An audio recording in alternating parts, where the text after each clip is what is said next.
Hi, boys and girls. It's time for our last chapter in Humphrey's Pet Show Panic. When we read chapter 4, I think we found out what the panic was all about. It got crazy when Clem went after Humphrey, who had gotten out of his cage with that lock that doesn't lock. So let's see what happens in chapter 5. It's called Home Sweet Home. On the way to the car, AJ seemed quieter than usual. "What's the matter?" asked Grandma Grace.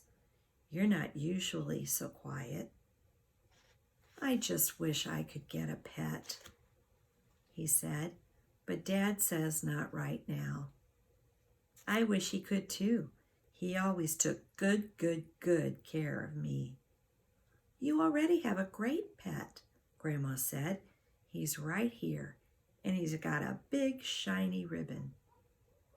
AJ sighed. "But I have to share Humphrey with everyone in room 26. Grandma chuckled.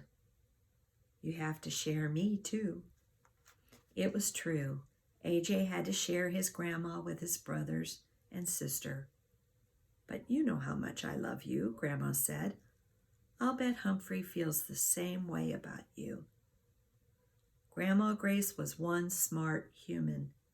"It's true, I squeaked. Grandma Grace's purple hat sure came in handy in the next chapter. Do you remember last chapter? Do you remember what she did with it?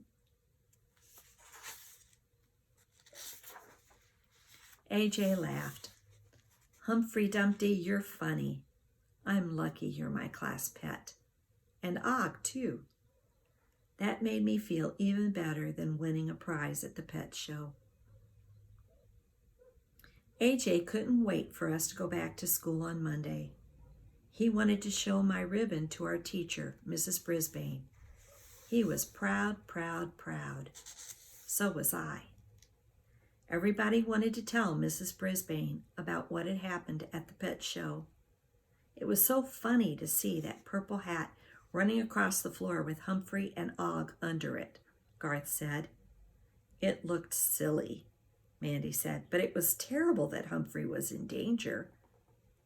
When I heard the word danger, I let out a eek. "But it was wonderful that Og was so brave and helped him," Mandy continued. Miranda looked as if she was about to cry. "Oh, I feel horrible. My dog could have hurt Humphrey, or worse," she said. "I'm so sorry." She looked really upset. I felt sorry for her, even if Clem was a truly awful dog. By the way, doesn't Petorama sell breath mints for dogs? "I hope you stay in your cage from now on," Mrs. Brisbane said. "I don't want anything bad to happen to you." "Me either," I agreed. "Richie, maybe you can bring Nick the stick in one day for our science class," Mrs. Brisbane continued.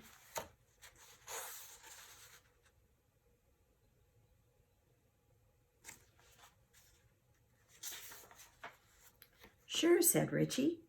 "Anytime." "Hey, what do you get if you cross a stick insect with a parrot?" Kirk asked. Mrs. Brisbane shook her head. "I don't know, Kirk. What?" "A walkie-talkie," he said with a grin. The thought of crackers crossed with an insect like Nick made me laugh. It made everyone else in room 26 laugh too. At the end of the day, Og and I were alone in room 26. I looked at the shiny ribbon hanging on my cage. I looked at the shiny ribbon hanging on Og's tank. "I'm glad we won prizes, Og," I told him. "We made our friends happy." Og splashed around in the water. Then I continued, "But I don't really need a prize, because being a classroom pet is the best job in the world." "Boing, boing, boing," Og twanged. Even though I don't really understand frog talk, I was pretty sure that he agreed with me. And at at the very end, there's a ribbon that says Best Class Pet. And then here's a little bit about Betty Burney, who writes the Humphrey books. And she's written numerous children's television shows, The Adventures of Madeline, Doug and Bobby's World, as well as after-school specials and a television movie called Merry Christmas. She's won many awards for her television work, including an Emmy, Humanitas Prizes, and a Writers Guild of America award. In addition to the Humphrey books, she's the author of the 7 Wonders of Sassafras Springs and The Princess and the Peabodys. Now here's something I didn't know. A native of St. Louis, Missouri, Betty now lives in Los Angeles with her husband and actor. So you can find fun activities at bettyburney.com. Check it out if you have time. I love our Humphrey books, and I hope we'll be able to read another one very soon.